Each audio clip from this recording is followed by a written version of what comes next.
What is up, YouTube? This is your wrestling genius, WWE Kamehameha 13 here for another video on the YouTube and all that. Stow it away. But today I'm here to talk about old people in wrestling. Not like old, that kind of, not that kind of old people. I'm talking about like your Hulk Hogan's, your Stings, your Kevin Nash's, your Ric Flair's, your Scott Hall's, your Triple H's, Undertaker's. John Cena's still relatively young. He's just not young in the business. That's why everyone thinks he's so old. I sometimes slip off and think he's old because he's been wrestling since 2002. But he's still a young guy, so I can't really put him in that circle with all the other old dudes and stuff.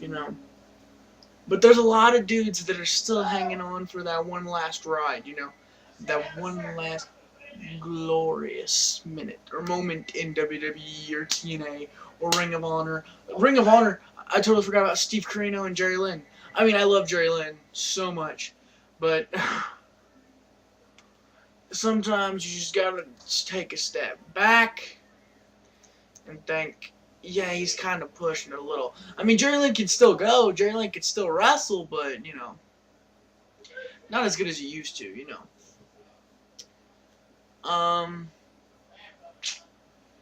Although, I'm going to, if any of you have seen Bob TV's video, this is pretty much a video response to it. I'm here to talk about how I think the older wrestlers affect the business, if I think it's in a positive or a negative way. I'm sorry, I'm being weird right now. I'm kind of bored. I was kind of bored before I started making this video, so I thought it'd be a little crazy.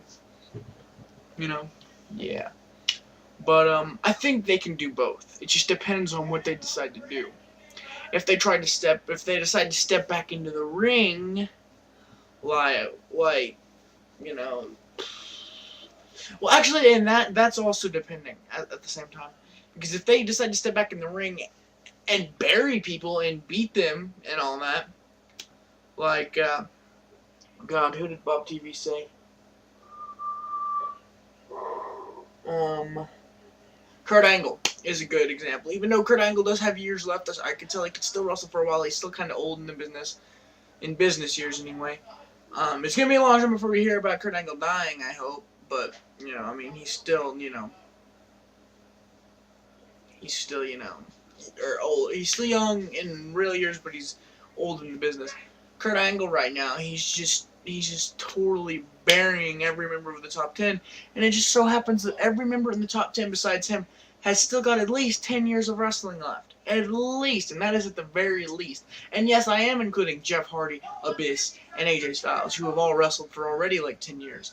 Well, except for Abyss. More like, I am talking about AJ, Jeff, and Mr. Anderson, who have all wrestled for a long period of time, but I believe that they still do have a lot of time left in this business. So, and I don't know how to put this.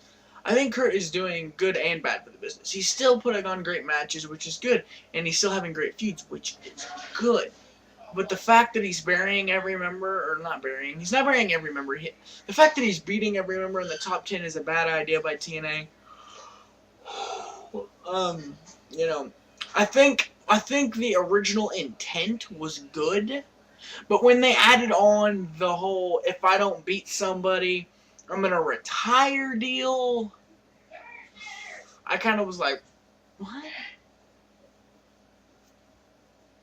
Like, I could see Kurt, like, maybe losing a match and then coming back and challenging that person again and beating him.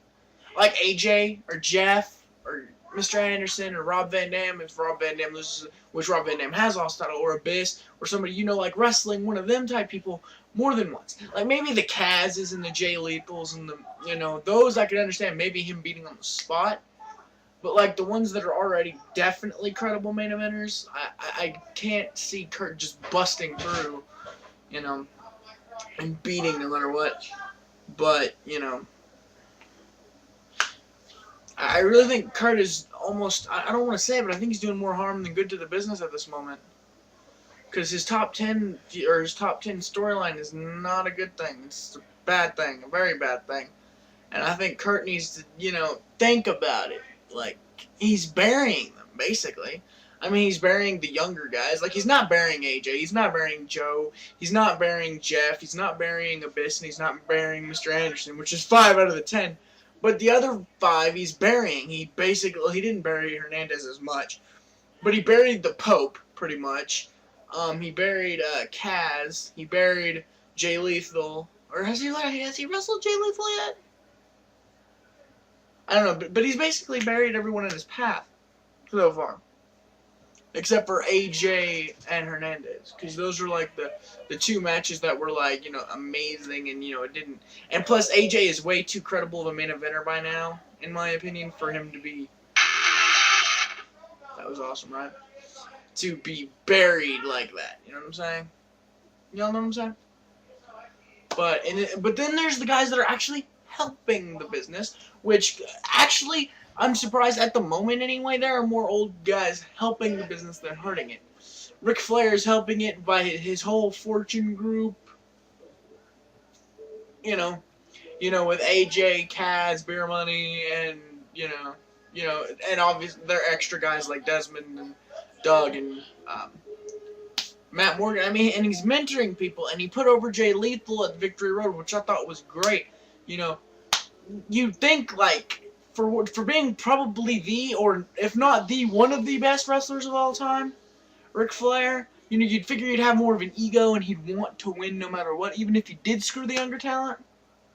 But Flair, in my opinion, he was just amazing. I mean, I have to really take my hat off to Ric Flair. I mean, it's good. It's great that he lost to Shawn, or he decided to finally, end his career in WWE by losing to Shawn Michaels at WrestleMania 24. I thought that showed great respect to Shawn Michaels, but then at the same time, kind of a little disrespect when he came to TNA. I was kind of pissed at Ric Flair when he first came to TNA. I mean, I was kind of like, yeah, we got Ric Flair. I was thinking in TNA, since we have Ric Flair, yes. But then at the same time, I was like, especially, like, if he would have just stayed behind the scenes, but the minute I heard he was going to wrestle, I was like, WTF. Really, though. It really pissed me off. But, I'm cool with it. It's Ric's choice. It ultimately is Ric's choice. Ultimately, in the end, it will always be Ric Flair's choice, whether he wants to, retire permanently or keep wrestling until he's coming out, walking, and then there's guys like Hulk Hogan. Hulk is doing both. Hulk is doing positive and Hulk is doing negative. Hulk is helping by, helping the guys in TNA, with their problems that they have in the ring or outside of the ring. Whatever their problems are, usually he helps. Usually. I'm saying usually, people. Then at the same time, he's hurting it because he's, like, in every fucking segment in TNA, which is fucking redonkulous. I mean, who needs to be in that many segments? Who? And when AJ Styles was the face of TNA, he wasn't even in that many segments. Even when AJ was the face of the company, 1 segment a night. That's it. I don't get it. I don't know if this is Hogan's. Hogan didn't even get that much airtime when he was the face of WWE. Seriously? Like, whatever. More guys that are doing harm to the business, in my opinion. Sting and Kevin Nash. I mean, Sting not as much as Kevin, but Sting is starting to hurt the business a little bit. Kevin just won't let go, He's one of those guys that grabs the business by the balls and doesn't let it go until it's squeezed out every little bit of everything he can get.